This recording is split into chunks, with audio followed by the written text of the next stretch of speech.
What is up, everybody? It is 1 week after the release of Shurima, and I wanted to take you through a couple of the decks that I've been playing in this first week. I won't be going through games with these, I'll just be going through the deck list of multiple, and then most likely over the next few days, you'll see a video breaking down each of these decks individually, probably with a little bit of gameplay in there as well. So I just want to talk about a few of the decks, probably three or four. We'll see how it goes, and talk about what I've been playing thus far with Shurima. I want to hear what you guys are playing as well, so if you're interested, if you've been trying anything new, leave a comment below and let me know what you're playing. Don't forget to like and subscribe as well. So let's jump on over. Up first is Azir and Zed. So Shurima brought a lot of aggro to it. So I've been playing a couple aggro games, but Azir and Zed's quite fun. It really is all about leveling up Azir. But the spiciness here is actually the field musicians. They have obviously the crazy ability of that once you've summoned three other allies this round, you refill your spell mana, and most importantly, you draw a card. So we are all about summoning a lot of units in this deck. So we're using, obviously, the field musicians to get the bonus there. Sparring student to get +1/+1 for each unit summoned as well as the Green Blade Duo to get additional attack as the summons go. And, of course, Azir himself is the summoning master. So once he's at level 2, he will get larger and larger, as well as increasing the stats of the other things he summons. So we really want to summon a bunch of Sand Soldiers. So we are using Emperor's Dais. For extra summons, we're using Azir, obviously. 3 Arise is actually hilarious in this deck with Field Musicians, since it actually refills spell mana. It lets you cast one of these for free that turn. So if one of these actually gets you your third unit for the turn, you can then get your 3 mana back and cast it again, which is really sweet. Of course, any good Sand Soldier deck would be running 3 Desert's Wrath. Just simply incredible card. Getting 2 Sand Soldiers for 4, as well as getting +1 attack for all of your Sand Soldiers for the rest of the game is insane. Of course, Inspiring Marshal is just absolutely crazy with Sand Soldiers. Every time you summon an extra unit, they get +2 attack that round. And I'm even running Emperor's Divide. This card's a little bit weird. I know a lot of people weren't super high on this, but it's super solid. You're never really going to get 6 Sand Soldiers because you're going to have other stuff on the board. But the Vulnerable out there is pretty solid, and then getting 3 to 4 Sand Soldiers is normally worth the mana. This all pairs super well with Zed. Zed is just a solid 3-drop still. He's still really, really strong, and plus he's summoning additional bodies. So he helps level Azir quicker as well. When he summons an additional Shadow Assassin, then Azir gets an additional progress toward his level up condition, which is really good. And there's just a lot of good synergy here. It's a very low curve deck, and it's very aggressive. There's some other options. If you want Deny, you can slot Deny in. I'm just running some Nopifies. But there's a lot of other options that you can go through. There's a lot of other good cards that you could really try to fit in as well that are useful for summoning multiple things, like the Highwaymen here. I always love the Rockhopper, so that's a pretty decent card as well. There's some other good options for sure, but so far what I found is this seems like my favorite. It's very aggressive. We're really pushing out lots of damage, and we're trying to do a lot at once, trying to end the game before turn 6 or 7. So super fun aggro deck. If you're looking for aggro, but you're not looking for just kind of more generic aggro, you want something a little bit fancier, a little bit funnier, using a whole lot of new cards, then check this deck out for sure. I'll leave the deck code in the description below of all these decks, of course. So the next one is more aggro. It's actually similar to a few things I've seen. Just it's a Nasus deck using Shurima and some of the Shadow Isles package for a lot of slays, getting Nasus big and then using Atrocity, but I've seen a lot of different versions, and I actually like Elise best with this. I've seen him with Thresh a few times. I've seen it with Azir in Callista as well. I've seen all these different versions of this deck, but I really like Elise still. She's pushing out a lot of pressure. That extra Spiderling's really good for an extra body as well, so she's been really solid. We're using the standard early game curve that's very aggressive. With that, and then late in the game or mid game we're getting the Spirit Leech and the Caretaker for more kill triggers, but to get beneficial effects. We're running 3 Glimpse Beyond, 3 Stalking Shadows as well. One of the most fun things about the deck for sure is Ruinous Path and Doom Beast. So they essentially have the same ability. One comes with a body, one comes with a draw 1, which is amazing. So this deck actually has a really, really nice hand. It refreshes your hand very well because you have 3 Glimpse Beyond, 3 Ruinous Path, which is draw a card, and then the Spirit Leech is draw 2. So there's a lot of draw here, and it's not even including Stalking Shadows. But that extra burn between Doom Beast and Ruinous Path is just substantial. It's actually amazing. You really can just start pinging the Nexus and even self-sustaining. There's a lot of aggro in this meta right now. Just the 6 cards that drain for 2, which is absolutely huge and super solid. So It's actually a really solid deck, and your end game, of course, is going for Nasus, getting him large, and then hitting the Nexus with an Atrocity.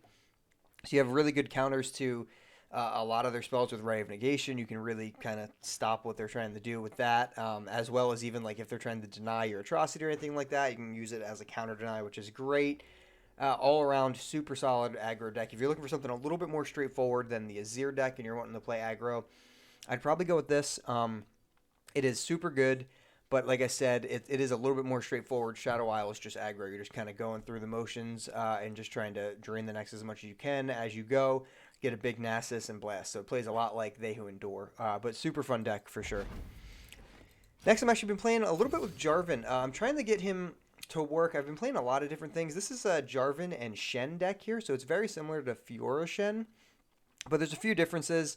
Obviously, using Jarvan and King Jarvan as well. But the reason I'm doing it this way is because I'm actually trying to get Jarvan to level up. So when Jarvan first got revealed, he looked like he'd be easy to level up because it's just allies have survived 4+ strikes from enemy blockers. So that seems easy. He doesn't have to be on the board. He doesn't have to see these things. This just has to happen in the game. So it seems easy, but it's really not. It's actually been quite hard to level him up consistently on turn 6 every time. Especially if your units die as they're attacking, it doesn't count. So, and if they don't block, it doesn't count. So he's not leveling up super consistently in any deck I've tried. This one is the closest I've come for, I'm not fully just all in on I have to level him up, but it does happen a lot more naturally. Because we have Barrier and we have Challenger. So when you have Barrier and Challenger, you can really get, surviving against an opponent's strike, and you can pull the enemy into combat with you. So it's really nice. It's very similar to the Fiora Shen package here. We're using River Shapers because we have awesome spells. Cataclysm is amazing. We're using one Brightsteel Formation as the top end. And, of course, King Jarvan is absolutely insane if you actually play him when Jarvan's out. But it's really solid. On top of that, there's a little bit more synergy with Jarvan having Barrier. If Shen's on the board when you open attack and get Jarvan out, he actually gets 1 to his level up condition as well. And if he's attacking, he'll be supporting. So that's a really cool because you can actually get 2 level up conditions and level up Shen a lot more consistently in this deck, which is pretty fun. Early on, we're doing a very similar to curve to what we have. This deck also probably should be running Deny. I'm not at the moment. There wasn't a whole lot that I was really wanting to deny in this meta right now. It's a lot of aggro, and I found it being dead in my hand a little bit, so I put Spirit's Refuge instead of Deny. But Deny is definitely a card that you could throw in. On top of that, there's a few other ones. I think the Laurent Prestige or Protege here is actually really solid. He's a 2/4, so he should survive a lot of strikes and help Jarvan level.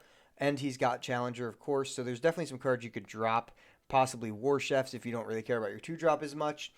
Definitely could do that and get Laurent Protege in as well.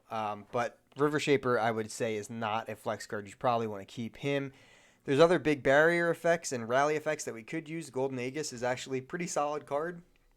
I definitely underrated it personally, but it's a pretty solid card. So you could throw something like that in this deck as well. And take a shot with some of the new cards as well. But this deck has been very fun. It plays very similar to Fiora Shen. Obviously, your win condition isn't just getting Fiora to get 4 kills, but this deck's actually protecting unique pieces of your board and just dominating the mid-range challenging, which has been also really, really fun. So that's pretty much the decks I want to talk about. There is one additional one I'll talk about real quick, which has been quite fun, but a little inconsistent. So if you're looking for something a little more competitive, I would suggest the first 3, but this one's been fun. This is a Taliyah deck. I've been playing around with a little bit of Taliyah, but it's combining Taliyah and Sivir, and it's all actually about the Rock Bears here. So we're using the Hibernating Rock Bear to summon the Grumpy Rock Bear, of course. We're using that as well as the Desert Naturalist to destroy our own landmarks, and we have a ton of landmarks between Ancient Preparations, Perseverium, then we have the Rock Hopper who gives us Roiling Sands, as well as Unraveled Earth, which gives us more Unroiling Sands, and so on. So there's a lot of stuff like that. It has a decent amount of early predict here, so it makes pretty warranted to run Kiari the Student. I wish I could run the larger Kiari. I don't think there's enough predict in the game right now for him. I think it will be coming soon with Zillions being teased in the background of these art. But here, when we're running the Chronomancer and the Ancient Preparations, this 3-drop's actually really solid. So we just kind of want to play some decent early cards, get a couple landmarks down, try to level up Taliyah as soon as we can. Once we get Taliyah leveled up, we can start kind of going to town offensively with Taliyah and Sivir both just having very, very powerful offensive power, just being able to attack with quick attack, or Taliyah's just three blast of rock blast as she's attacking is super super fun to play with. And yeah, we have a little bit of finishing power with Captain Farron. That's probably the deck's biggest weakness is possibly on finishing power. So I probably want to drop one thing here for an additional Captain Farron. Honestly, Sivir in this deck is solid because she just does a lot, but she's not 100% needed. You're going to be doing a lot of damage, and there's actually some decent synergy with the Bloody Business and the Rock Bears being 5 attack. So you could add some more of the reputation cards in here since, like I said, the Rock Bears are 5 attack.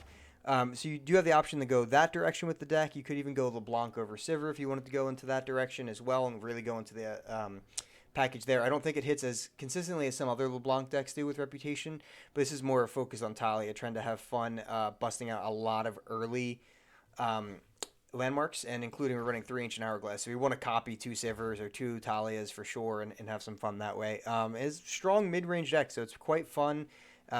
Definitely a lot of options here I could go through for a while. There's a ton of different flex options you could add in that would all be solid.